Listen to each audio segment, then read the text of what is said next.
Hi everyone, just waiting for people to filter in. Zoom does this kind of slow filtering in thing that I always kind of find an awkward moment waiting for people to come in. Um, I'll begin. Welcome everyone to Compromise: Why Consumers Are Avoiding Convenience. We're really excited to bring some incredible guests today, and they'll introduce themselves in a second.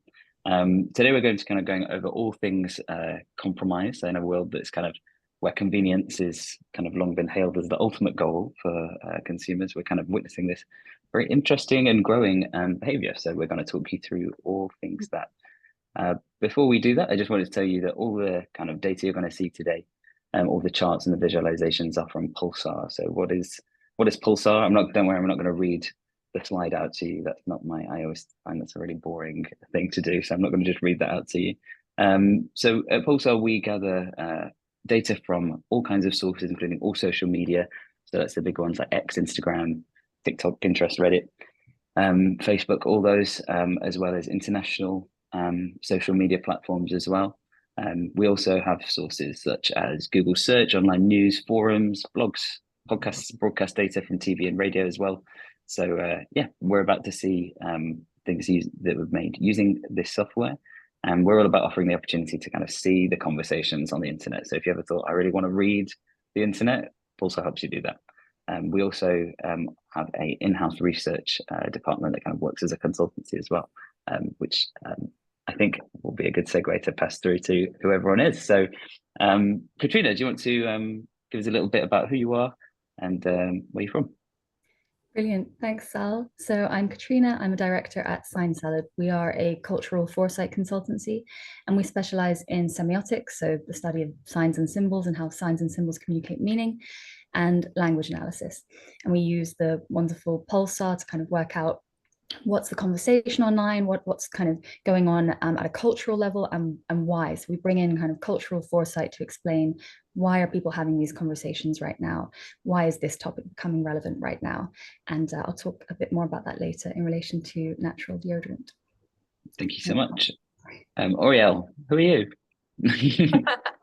Hi, I'm Oryelle. I'm an Associate Research Director here at Pulsar, one of the aforementioned members of the consultancy team. I've been at Pulsar, goodness knows, a little bit too long probably.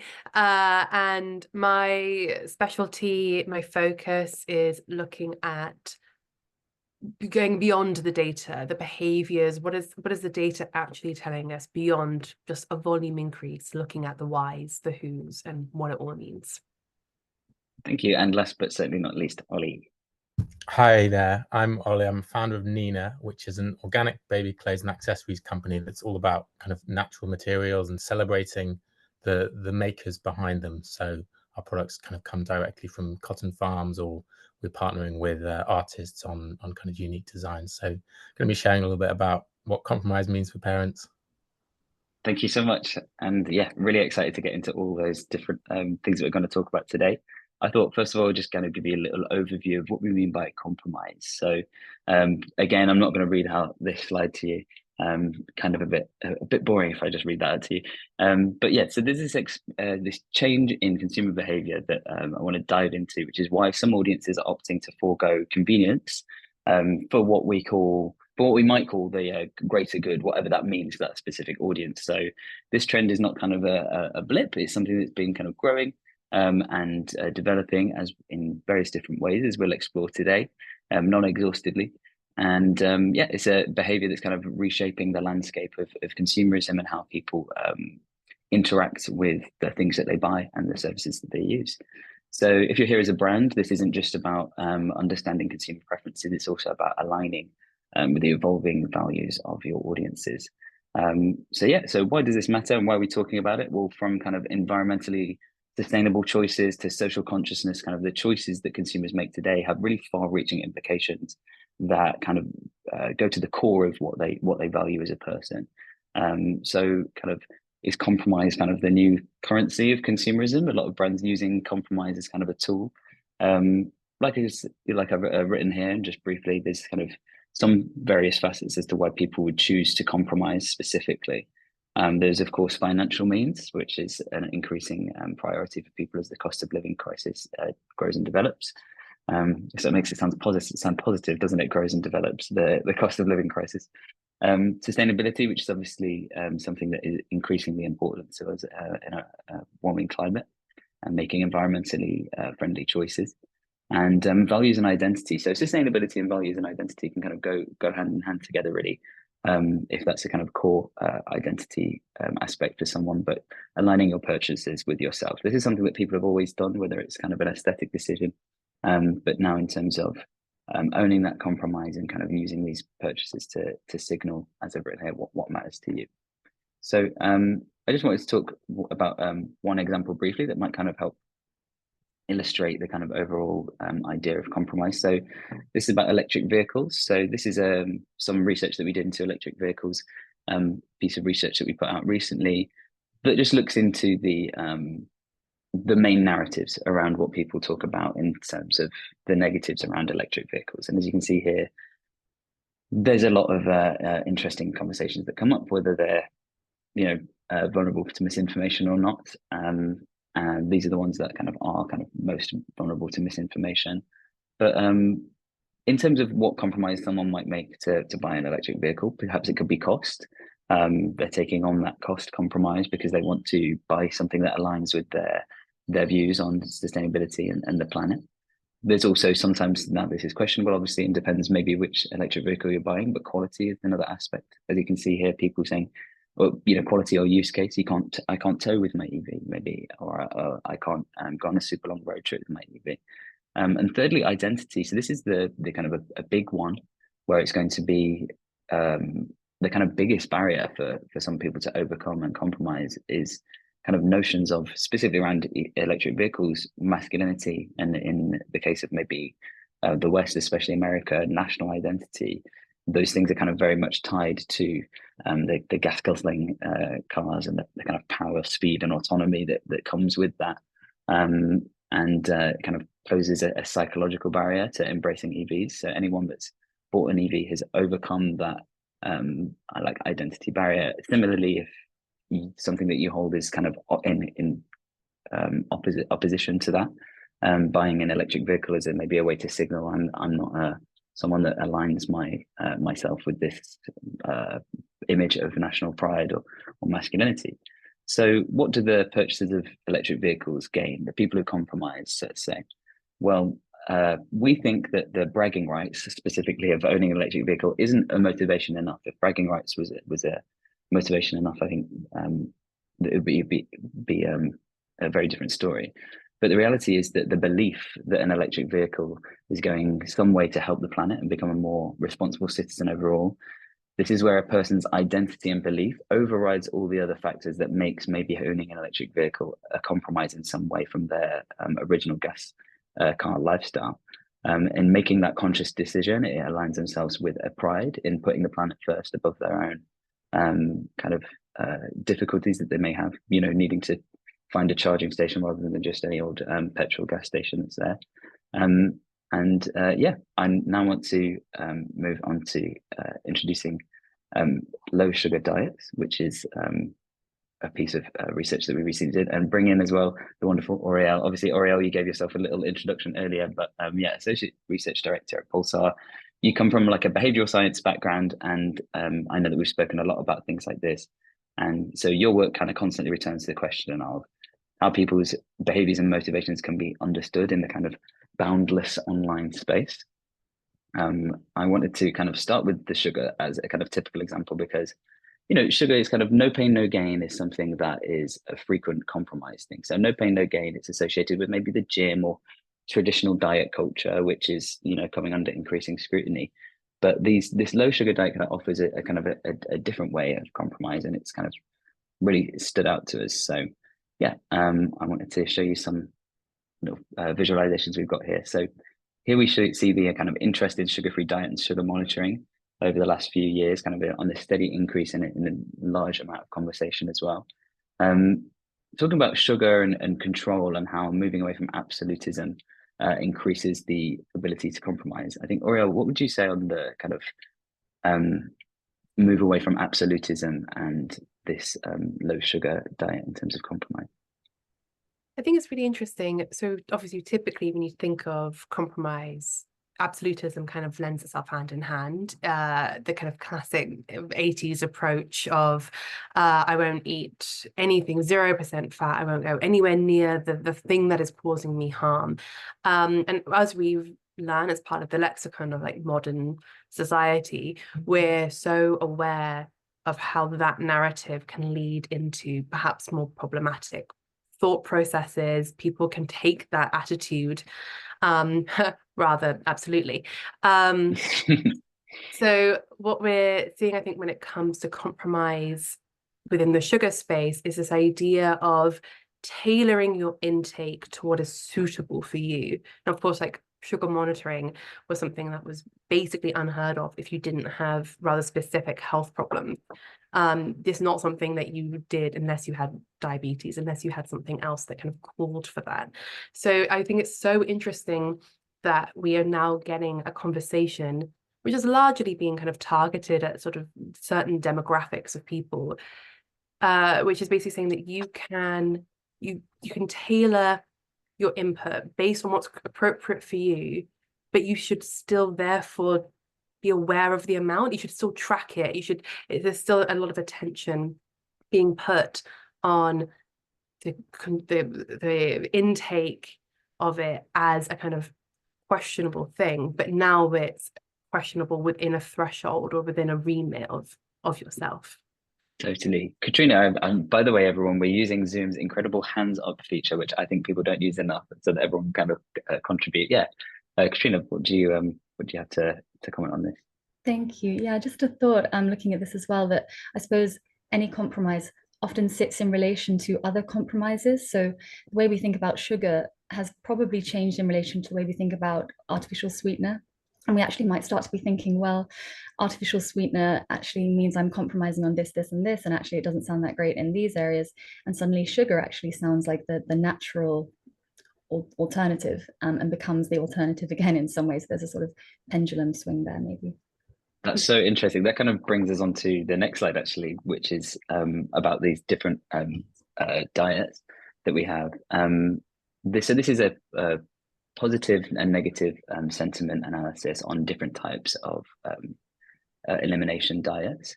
So as we can see here, right at the bottom, we've got this kind of low-fat diet, which you mentioned, Oryelle, and Atkins as well, kind of having a more negative image. And these are those kind of 80s diets that kind of are based in, maybe the science has been debunked since then, and kind of I think shows that compromise requires a lot of trust on the consumer's part, would you say? Yeah, I would definitely agree with that. I think people, if they're going to submit to a compromise, they want to know that it's worth it. They want to know that they are kind of the no pain, no gain. They want to know that the pain is appropriate in order to receive that gain. One thing that I thought was really interesting within this chart, which connects to your point as well, Katrina, was this kind of idea of low carb being very positively associated. We know from the kind of modern conversations around sugar versus artificial sweetener that people are now choosing to use things like honey, dates. They're looking for sort of natural alternatives for sugar. They're spending quite a lot of money on very particular types of honey or whatever it may be, in order to receive that compromise, in order to attain the kind of healthier idea. It's still all sugar. So it's about those nuances, exactly as you said, about how they all connect with each other. And yeah, basically all those nuances come from scientific discovery, largely news outlet outreach, as well as obviously influencer kind of outputs as well, of people saying this is what works for me, this is how bad it could be, this is how bad it may not be, and really outlining the cons. I think early on, I think when we talk about sugar, we know that if we're going to go carb free, if we're going to go sugar free, we already kind of know what the impact is going to be, negatively speaking. It's not a surprise. So then it's just about pushing through, and then the narrative becomes around that discomfort, that compromise being worth it. It goes back to that absolutism thing that we were just discussing, which is that, and kind of similar to the electric vehicles point, anyone that's buying an electric vehicle may also be an acknowledgement that, hey, you know, going full public transport or walking everywhere would be much, much better than owning any kind of vehicle, any kind of solo vehicle. But that compromise doesn't kind of align with my, it's too much of a compromise, or it's not possible. I know that, yeah, Ollie, I know that you have a lot of interest around the kind of electric vehicles and sustainability space. So yeah, hand over to you. I mean, I just had a comment really around when does compromise become the norm? So talking about electric vehicles, right? We're saying today it's a compromise. And I was thinking about this, looking at this one here, is most people, when they become vegetarian, they might choose it for kind of humanity, ethical reasons, or they might choose it for taste reasons, etc. But at some point, that's not a compromise, that's a default. And they're no longer kind of positioning that as a sacrifice. So just interesting to note, like, as society positions in certain directions or innovations occur, like the electric vehicles revolution, I think we've gone from kind of 0.0% 2 years ago to 14% kind of take up. Don't Google my stats on that.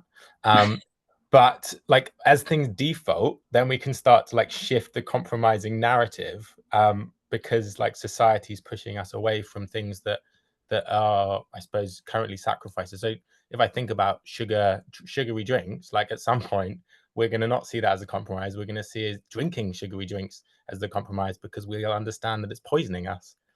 So yeah, an interesting kind of cultural shift, changing our perception of what compromise and sacrifice is.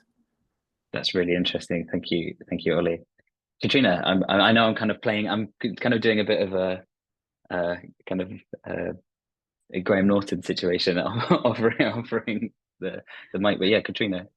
Love the Graham Norton situation, and just a thought sprung to mind based on what Ollie was saying there as well, in terms of some brands almost leap ahead and instantly announce a kind of shift, they sort of herald a shift in how we're thinking about a category. And I suppose when Oatly got started, they didn't say, oh, you know, this is an alternative, we hope it tastes just as good. They actually really proudly announced, you know, this is not attempting to taste exactly like cow's milk. It's not just kind of second best. And I think now we kind of tend to see oat milk or alt milk as less alt than before. So it's interesting how a brand can almost not even wait for that shift to happen. They just kind of declare that it has at times when they launch what could be seen as a compromising product. Totally. Oryelle? I was just going to say, similarly with fake meat products, right? There was a time where you had to hunt for niche stores, niche supermarkets. You had to go into sort of bizarre, dark, shadowy corners of your Tesco in hopes of finding Linda McCartney sausages. And that was, you know, assuming you weren't vegan back then or didn't have an allergy to any of those ingredients and wanted to be vegetarian. And now when we look at the alternative meat space, they're often in the same aisle as meat. It's being offered as a similar alternative. Oh, you want this? Here is another option. So it's breaking down, exactly as you said, Katrina, like a lot of those barriers to entry, so that the compromise doesn't come from the product often. The compromise doesn't come from looking for the product, doesn't come from like hunting it down. The compromise then becomes the decision to buy that specific product versus another specific product, which is something that's a little bit more apples to apples for a lot of brands. Yeah, definitely. I think that kind of something that I wanted to touch back on as well, it plays into that, which is what Katrina, you said about the sweetener also being a kind of having a question mark over in a health way. I think one of the reasons that a low sugar diet is gaining traction in this kind of compromising way is because sugar we all know that diet culture is very bad, and it's toxic for people's physical and mental health, and that fatness isn't necessarily linked to conditions that you see here. But the thing with sugars associations is people saying it's improving their mental health conditions, depression, anxiety, we see here, as well as ADHD. And there are obviously question marks around aspartame and other sweeteners, what's it, stevia and things like that.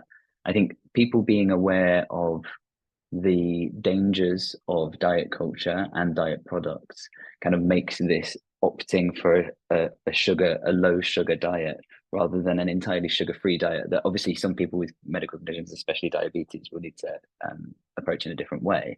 But for people looking at it from this kind of mental health perspective, there are ways that people are kind of, you know how you said, if you were allergic to a Linda McCartney sausage 10 years ago, well, then you have to not eat sausages, and that becomes your compromise. And I think it's similar now. We see brands such as, I think it's called Aquafresca, who are bringing out drinks that are tasty to drink, but they don't try and play in the same apples to apples. They're not trying to be Coke or Diet Coke, and they are, or Pepsi Max, where they are saying, well, we're sugar free, sweetener free. We just kind of taste kind of nice. We've not got much in. It's kind of a nice fruity flavored water, and I think kind of bringing that into the natural realm, which I think segues us nicely into some wonderful research that Katrina has to show us around natural deodorant. If you'd like to take us through that for the next few minutes. Brilliant. Thank you, Sal. So natural deodorant is a really interesting kind of topic in this space of compromise, particularly given that it tends to involve pretty big compromise. If anyone has found a natural deodorant that they don't find compromising, we'd love to hear about it. Please do in the comments and questions.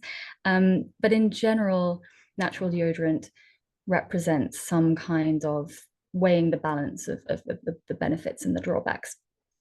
People are switching and talking about their switching to aluminium-free deodorants in particular, or more plant-based deodorants for different reasons, partly planetary health, partly because some of those ingredients are better for the earth, and often or because those ingredients might be bad for our health. There's kind of conflicting evidence, but a lot of conversation around aluminium and breast cancer as well, particularly given the proximity of the armpits, the breast, and then also potentially Alzheimer's, potentially other conditions. There's conflicting evidence out there, but we're seeing that more and more in the online conversation. So we ran a Pulsar search looking at natural deodorant and the conversation around natural deodorant and audience priorities. And then we've got some kind of cultural analysis for sort of why are people talking about these topics, these drawbacks in this way. Interestingly, we looked across Instagram, X, Reddit. We've also got some TikTok posts later on. But across Instagram, we saw that the conversation tended to be focused more on sales and less on the discussion around the benefits of natural deodorant. But X and Reddit are where we really see this almost crowdsourcing of ideas and workshopping different approaches. So there's already a kind of insight there, even setting compromise aside, that Instagram is probably where people are going to shop in this category. X and Reddit is where they're going to do a bit of consumer research for themselves.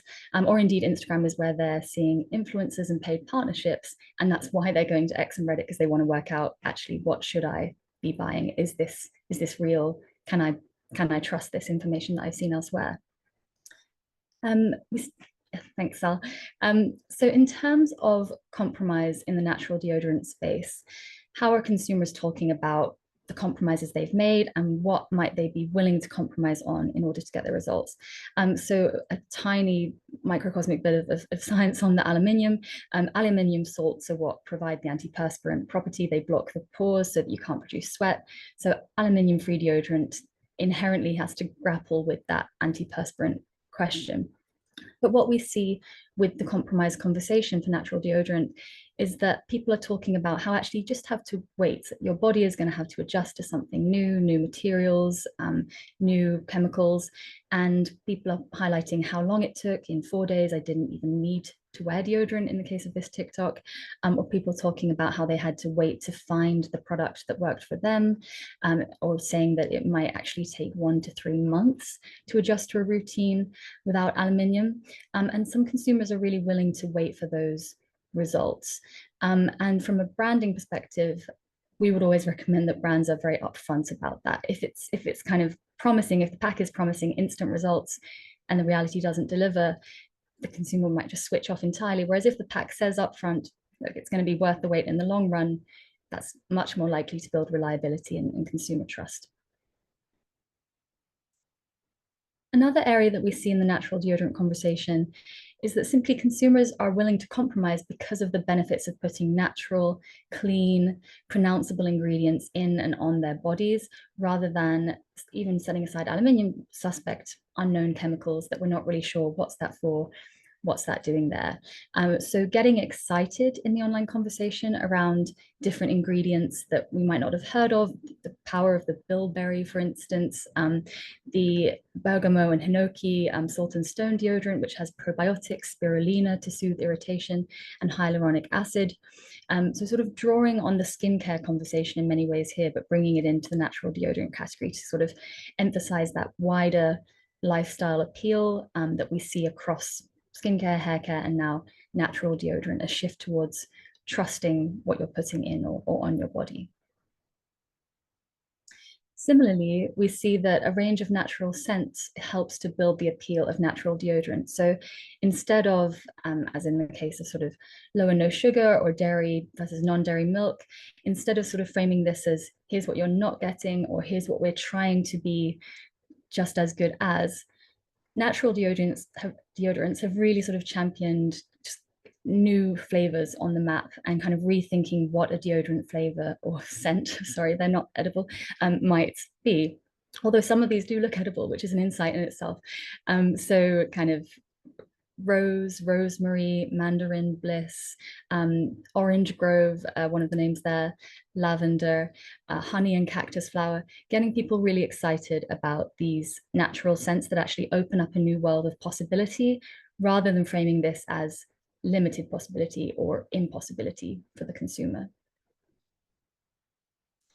What we also see is that compromise in natural deodorant opens up a broader conversation around removing stigma and just having taboo-free conversations around the body.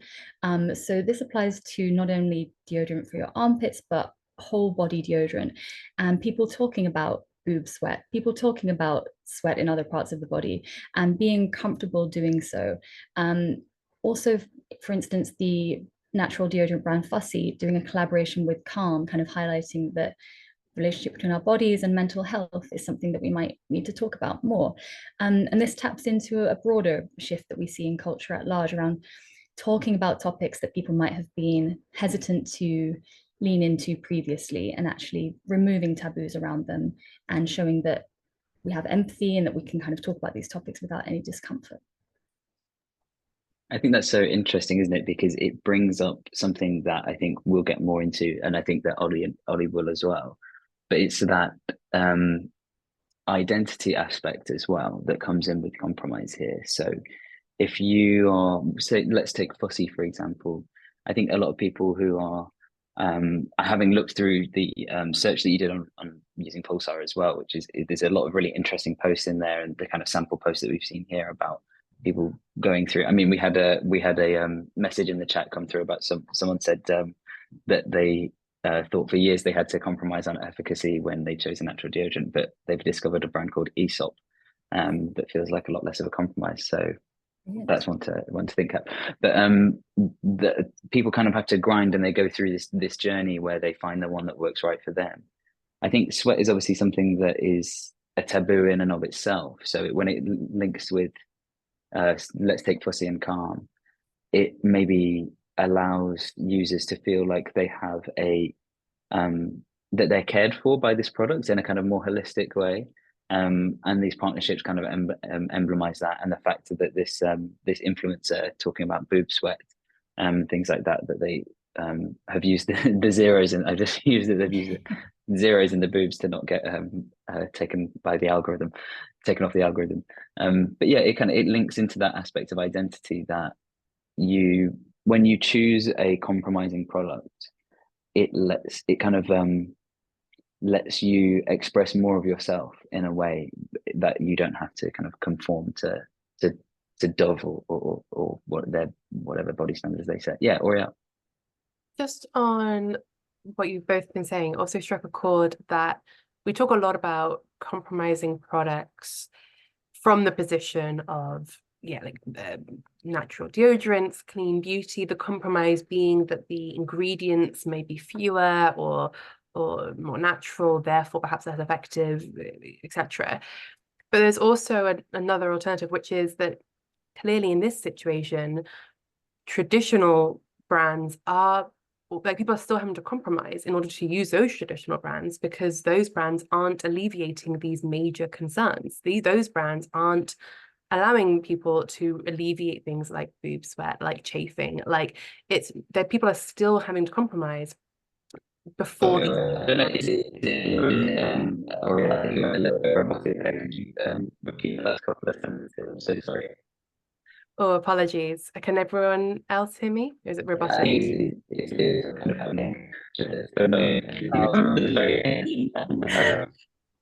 Okay, I'll carry on.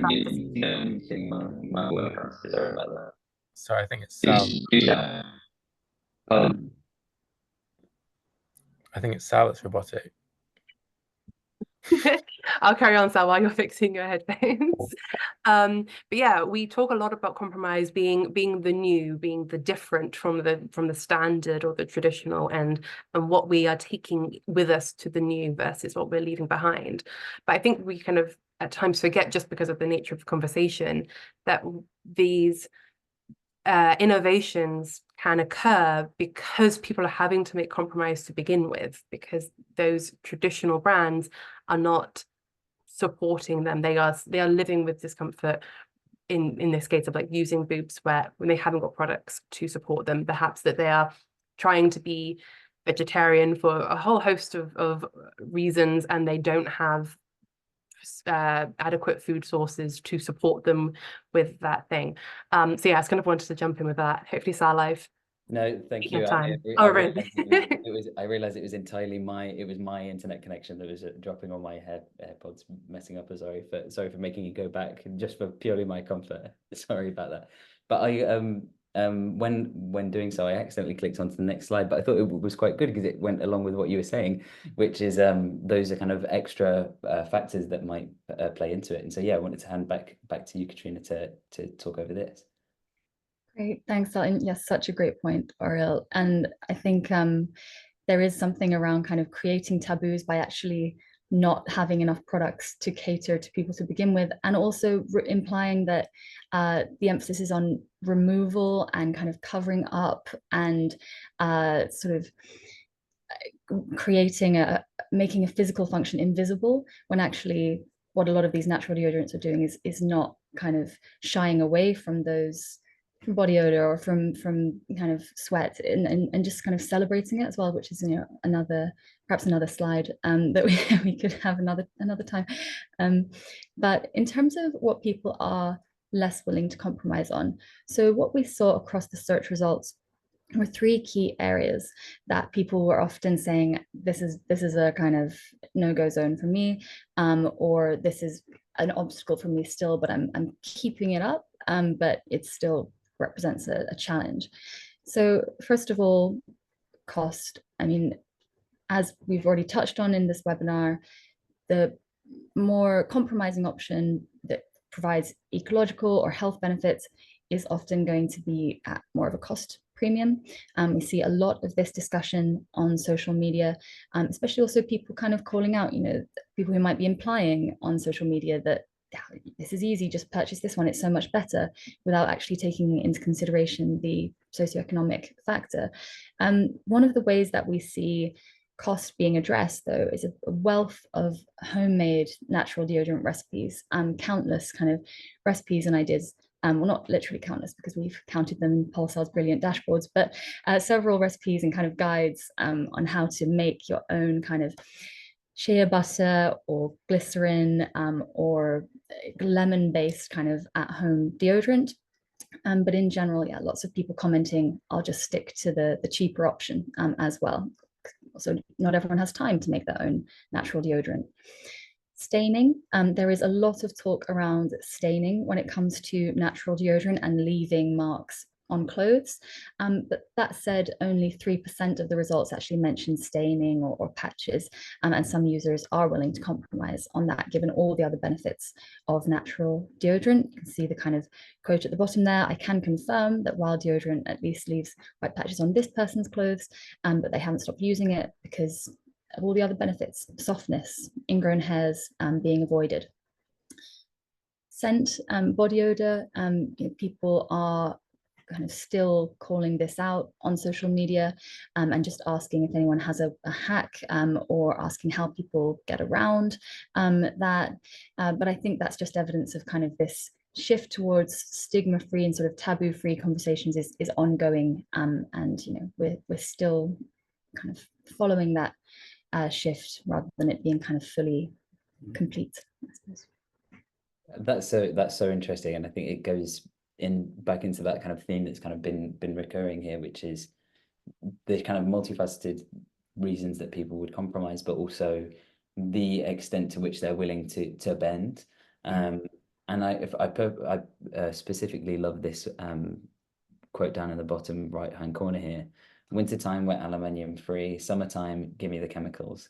And I really like that about kind of knowing your time, when's right to make the kind of sacrifice and compromise, and these areas that are sometimes it's grey areas, but there's just areas that are kind of black and white for people in terms of where it is. And I've seen that we've had a couple of questions come in kind of around that, and I promise you we're going to do all the questions at the end just to make sure that we get through everything, but we will be returning to that. Talking of where people will and won't sacrifice, thank you so much, Katrina, for taking us through your natural deodorant research, and yeah, really excited to kind of all those slides that you mentioned that we could have in here. Otherwise, I'd love to read everything that you have to say on this. I think it's such an interesting case study for what compromise means in that kind of way that it directly deals with someone's body, which is the place where they experience their identity, and also the place where they kind of interact with the world, as how we all have to move around the world is through our bodies. And I guess maybe unless we're working from home behind our screens like we all are at the moment, maybe I could be wearing whatever deodorant, you would never know. Yeah, I think I'd really like to go on to talk about kind of these more kind of harsher, starker sacrifices, and where they really intersect heavily with identity, which is parents. So that kind of brings us into Ollie's section, where we're going to be talking about parents. We're going to be talking about sustainability. Ollie, before we go in, could you tell us a little bit more, tell us a bit more about Nina, because I know you told us a little bit about it at the beginning, but I'd really love to hear more about what it was that kind of drove you to start Nina, and why it needs to exist. Yeah, happy to. And I realise that my background is of a bunch of Nina stock. So that's one of the muslins behind me and some of the gift boxes. And yeah, so Nina was started by myself and my wife about 4 years ago. And we set it up because we were living in Peru and basically came across this kind of community of village community of farmers who were selling a beautiful Peruvian cotton, who couldn't find a market for it. And we learned that it was a super sustainable. It used a lot less water because it was in the right place to grow. And it's also like Egyptian cotton, which you might have heard of. It was like very long fibers, which makes it super luxurious. So it's not the kind of provenance story that we say on the website, but the reason we started this business was basically to try and source cotton and find a market for these Peruvian cotton farmers. And then we ended up kind of going, what business should we be making with this? And we looked into what you can use cotton for, and that's where baby clothes came into it, because parents really want the best for their children, and that's where kind of Egyptian cotton, super soft, comes into it. And then also because it's long fibers, what got us very excited about it from a sustainable standpoint is there is a potential to reuse this. It lasts a lot longer, so you can use it on the next child or pass it on. And then the final piece that we haven't yet delved into is, could we collect it back and recycle it and mesh it back into new cotton, which would be just as good or if not better quality than the kind of shorter cotton that currently exists. So I can dive into a lot of detail about cotton, as you can tell, but that's what we got started really. It was how can we help grow the right things in the right places to kind of build a sustainable world.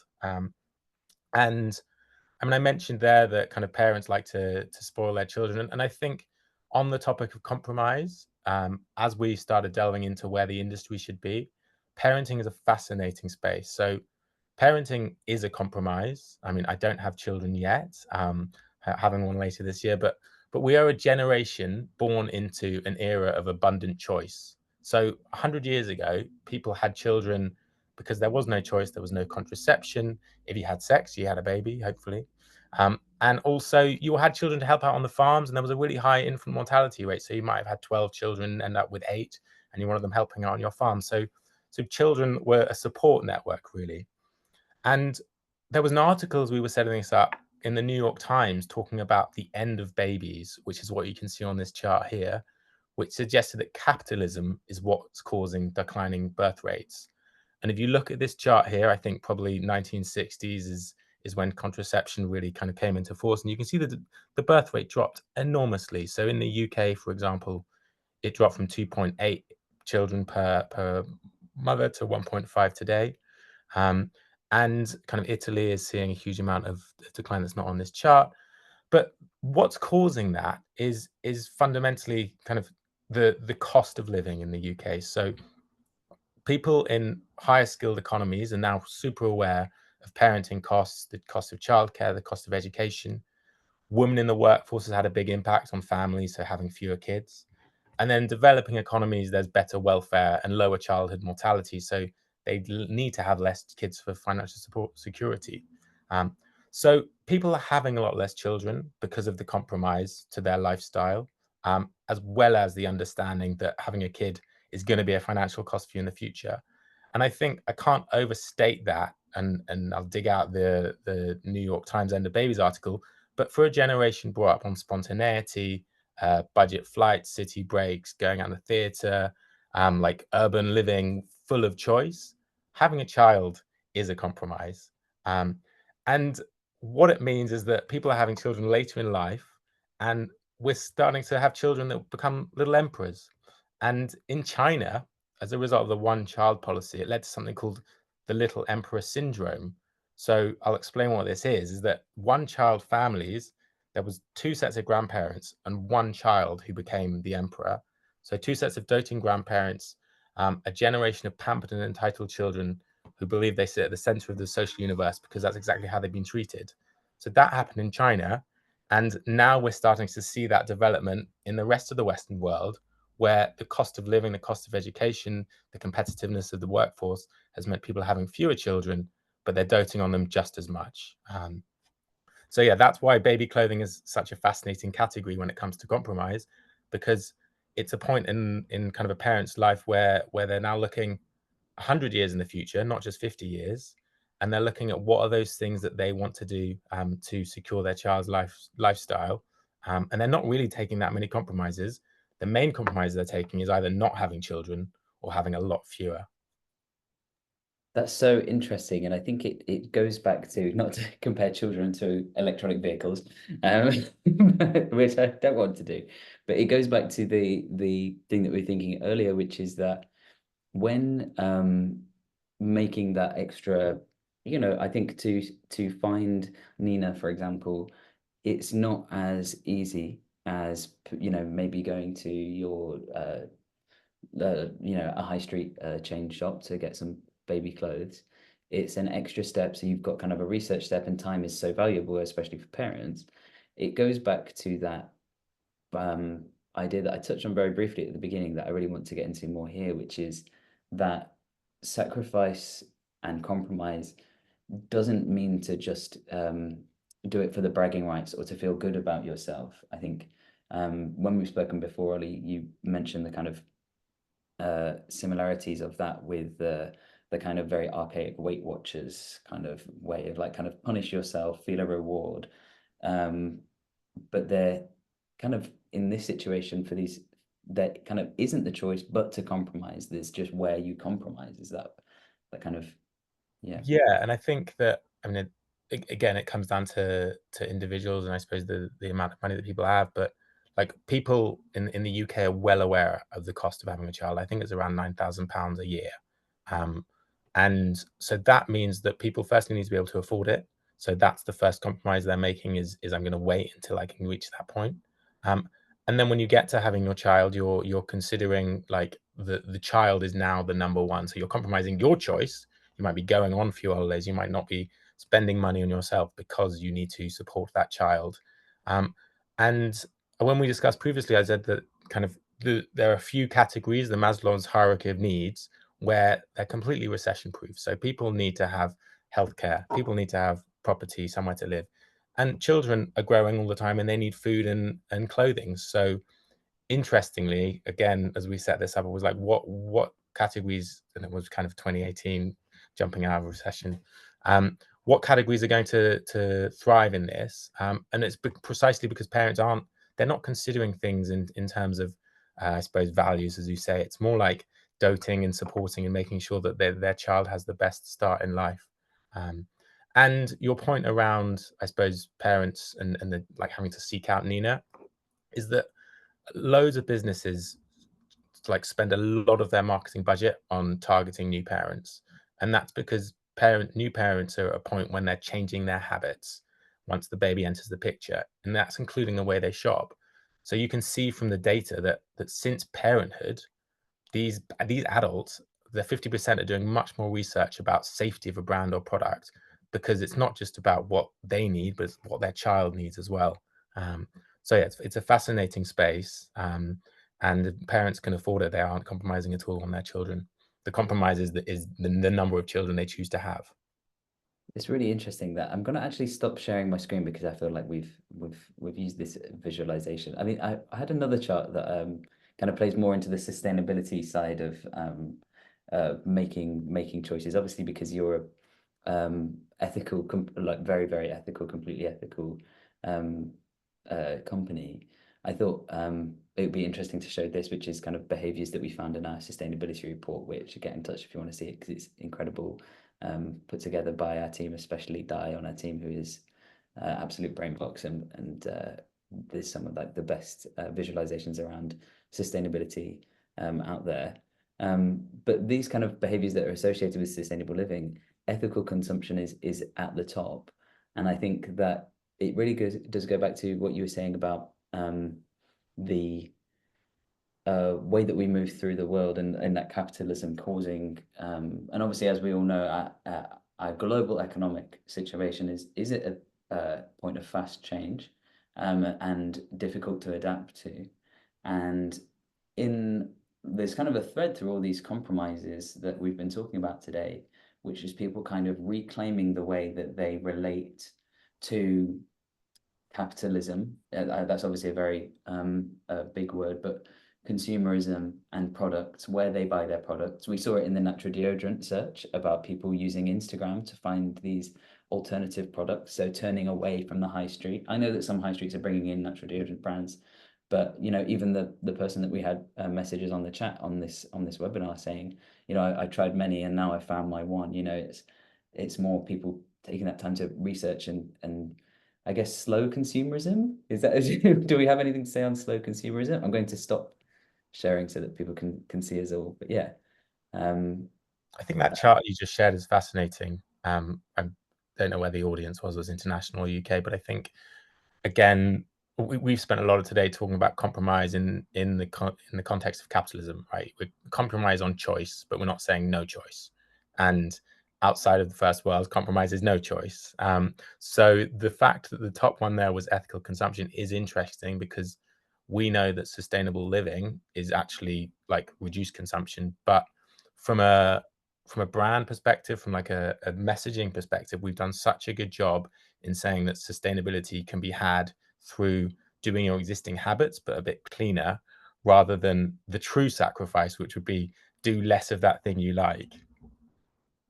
Yeah, that's so interesting. I think, Oryelle, were you about to jump in? I was just saying, it reminds me like of the beginning of this talk when we talked about sugar. You know, we've moved away from absolutism towards tracking within our compromised behaviors, and then within ethical consumerism, we know that the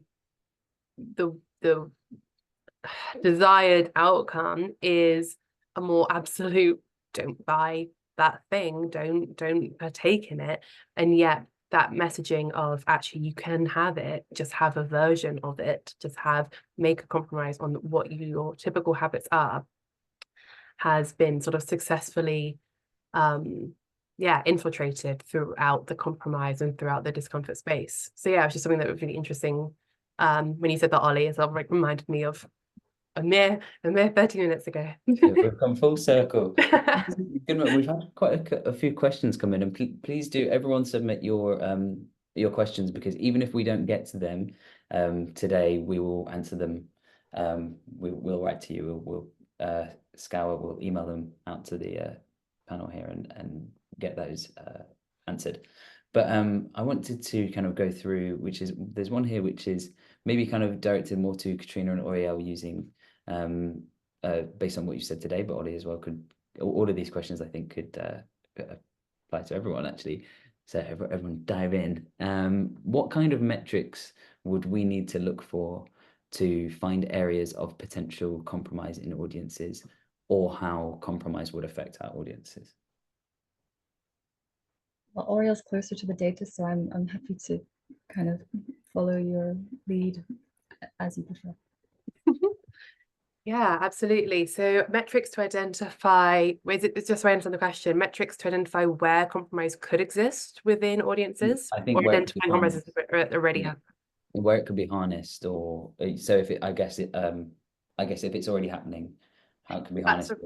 That's a really great question. There are a couple of different metrics that could be utilized, especially within the Pulsar platform. I think the simplest one to be used would be sentiment. So by identifying where firstly extreme sentiment strength occurs, so something that is extremely negative or extremely positive, because basically outlines areas of opportunity or areas of extreme love that can inspire the compromise. And when you look at the nuances of those posts, you can then say like, oh, within the most, let's say, negative conversations within a space, these are the things that people are complaining about, these are the things that people don't like, and here is what they'd be willing to compromise perhaps money on in order to alleviate those concerns. And then when you get into kind of more complex metrics, you could look at things like purchase factors. Why are people buying things? Is it because they are trying to like lean into ethical consumption? Is it because they're trying to lean into slow living? Is it, in the case of meat, that they're trying to support animal welfare versus they're simply just saying that actually eating the amount of meat that we do isn't the most ethical? And I think identifying the purchase factors, and again, classic me, identifying the behavior that occurs behind the data, that then reveals where the opportunity for compromise occurs. But yeah, from a metric level, I'd say sentiment is one of the simplest ones to look at over something like volume, which is simply saying the most frequent thing that people are talking about. Katrina, I don't know if you have a more insight. Yeah, absolutely. I think from a sort of Sign Salad cultural perspective, we would almost add to that a look at other categories to work out where might people be willing to compromise. So there wasn't that long ago that natural deodorant wasn't really a category, but we could have predicted that it would be based on, oh, well, people are willing to compromise on this. People want non-toxic hair care. People want skincare that's, free of this, and this. So actually looking at what are some adjacent categories or sort of cultural shifts that tell us that people may not be compromising with their products in this area yet, but we can see that they're open to that idea because the brand or the category doesn't exist in a vacuum. So that's what we would typically do in combination with the brilliant Pulsar data. That's so interesting, because it reminds me of, and like I said, all of these questions probably apply to everyone, but Ollie, I think we've spoken before. Ollie was a guest on the Audiences podcast, which is a podcast supported by Pulsar. Check it out. On the audience of sustainability. It was a great episode, one of my faves. And you were talking about how when it comes to, I'm obsessed with electric vehicles today. When it comes to electric vehicles, it's kind of like you were talking about electric trucks and kind of how a lot of and also how a lot of car companies are advertising their electric vehicles disproportionately to kind of shift the conversation. Yeah, it's exactly that. It's, I mean, you might call it a bit of greenwashing on the behalf of these big companies, but they know that the audience is going that way. They know that customers are looking for the sustainable products and services. So these GM, for example, like it's got a goal to sell all of its trucks as electric by 2035. But they're currently not there yet. So they're showing it in order to encourage people to select them, but also to show that they are ahead of the game, right? So it brings people into that dealership, and then they go, actually, not for all of the reasons you listed on your chart earlier, they're going to choose the electric one. But yeah, thanks for bringing back to that. I had to dive into my memory. Like, what did I talk about? No, it's just I was re-listening to it recently, yeah, that's obviously that's my as a hobby, re-listening to our old podcast. But yeah, so it was just at the forefront of my mind. There's a question here that maybe I'll stick with you, Ollie. But how can brands harness this concept? It maybe plays into what we were talking about. How can brands harness this concept of compromise in their products, like bake it in? Yeah, I mean, I have a listen back to the podcast on sustainability. No, you don't keep your mind back that many months. But I think the language of compromise is can be quite damaging. Like, you're not going to see any of those natural deodorant companies amping up the fact that they're not as convenient as the others. So it's more ramp up what the values are. So for those natural deodorants, it'll be like no aluminium and no damage to the environment. I know there's research potentially in this sustainability piece that you did, which is like, people don't want to hear that sustainability is about cutting things out, but talk about it in the language of like a safer, healthier environment for your family. So for us, I think, I mean, we set up this business with a kind of value on sustainability, but we found very quickly that we are kind of dream-like visions of everyone rushing to get us because we're sustainable is not the reality, and that's equality, right? So it's about finding what your value is to your customer, what the most important value is to them that exists within your current product portfolio. So yeah, I would say that those natural deodorants are interesting because they're like, reduce waste, plastic pollution is bad, and this is clean, right? Rather than saying we're less easy to use and more expensive. So yeah, I mean, it's about finding the value, and I think it goes back to the sentiment analysis, like what is that message that people will see as the most important to them. And when we were talking about compromise in the kind of setup for this, we talked about there are brands that really do lean into compromise, like a marathon might look like the most painful thing in the world, and that's something they want to show because they want to show that you have to be hard enough to get in to do it. So it's about understanding your audience really, and using compromise in the most positive sense. Yeah, I understand your audience, using audience intelligence such as Pulsar. That's my little plug at the end.